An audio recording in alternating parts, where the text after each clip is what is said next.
Hi, I'm Gaia Sophia, and this is your energy insight on how to work with the energies for the fall. So we just came out of summer in the Northern Hemisphere, and in the summer we have the sun and we have the color green all over our external environment. And what that means is that we have love, green, the heart chakra, and we have our higher self, the sun, illuminating our external reality. So we are being inundated by this heart-centered, uplifted energy of expression. We'll move the energy towards the fall, and we have less sun.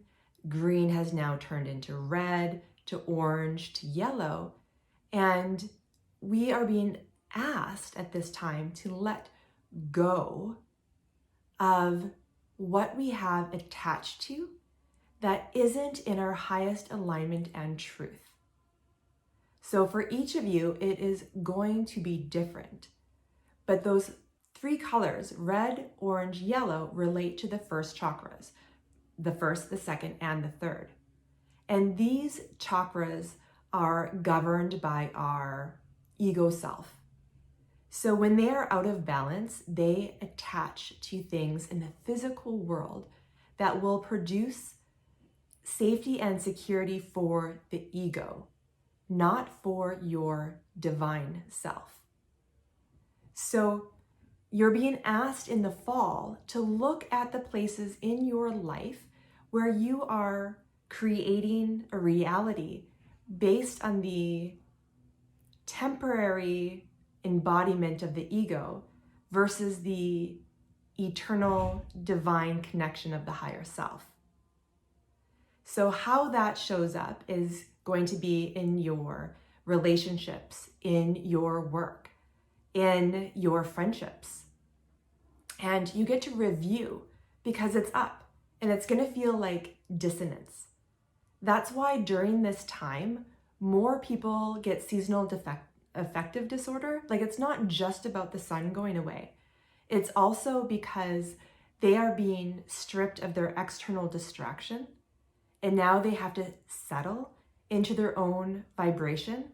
And there's an energetic response if you have aligned to your truth or not. So if you have aligned to your truth, you're going to move through this time and it's going to feel relatively graceful and easeful. And you're going to find things that you look forward to in this time of the year and look forward to in the winter months.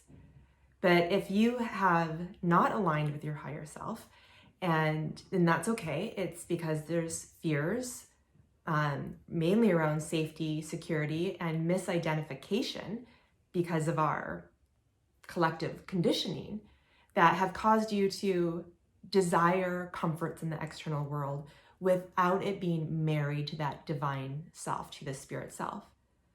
Well, where we are going collectively, you can't separate the two anymore. It's just creating dissonance. That's why when you look across North America, things are insane. The world is insane right now because for the last 26,000 years, we have built our safety and security around the ego, the I. And this has produced all kinds of structures, medically, socially, economically, educationally, and all of these systems are up for review because these are attached to the structures of the ego, of the unbalanced lower self. So as the higher self descends in, it produces an upheaval of those lower energies and they're up for review. So collectively we see that, and I'm not saying turn a blind eye to it, but what I'm saying is the work for you right now is not to be distracted externally, but to do the work internally. And it's easy to distract ourselves with drama, but that's a sign that you're avoiding the work of the first three chakras. So the fall right now is reminding us to work with the first three chakras and to let go of our personal identification with false safety and security in our life and align with our truth. So that's going to produce an uncomfortable feeling inside. There's going to be an upheaval. a dissonance, a distortion that you are living with in your vibrational field. So there's a higher desire to stuff it with alcohol, drugs, Netflix, tobacco. Like there's all kinds of escapisms that each of us have. So instead, what I'm asking you to do is like take baths to work with this energy. And know that before energy transcends, it pops up and it becomes so uncomfortable that you feel like you can't even handle it anymore. And then it lets go. And there's something that happens with the ego self that extreme sensation gets it to weaken and let go. And now spirit can come in. Now you can have a different experience. And then you'll have eyes to see like, wow, that old self was really attached to my own suffering. It was really attached to false safety and security, but you can't really see it till you make it through that veil, that membrane of uncomfortability, of distortion. And then what happens is like back pain clears, new relationships come in, new ideas come in.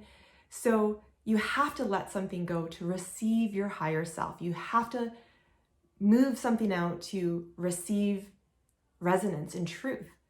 So the fall is here to remind us about that. And the colors that we see externally are here to remind us of what our internal work is doing, or what we're doing. So I invite you not to be distracted, but to work with this energy so that you're empowering yourself and you're choosing to let go versus having it come from the outside in, which never feels comfortable. It serves a purpose, but when we choose, we feel empowered and we feel more grace. So at this time, look in your life of where your fear of money comes from, where your fear of survival comes from, what you can let go of, what you can clean out in your home, in your friendships, and take that time right now to enjoy the beautiful external world and the breath of going into the internal world. Because come winter, this light is going to be asked to only come from within. And this is the narrow place of the heart. This is the gateway. And there's a great culmination of energy coming, waiting for you. But to get through it, you have to let go. So use this time wisely, let it be fun, and trust that what is coming is better than you could have ever imagined.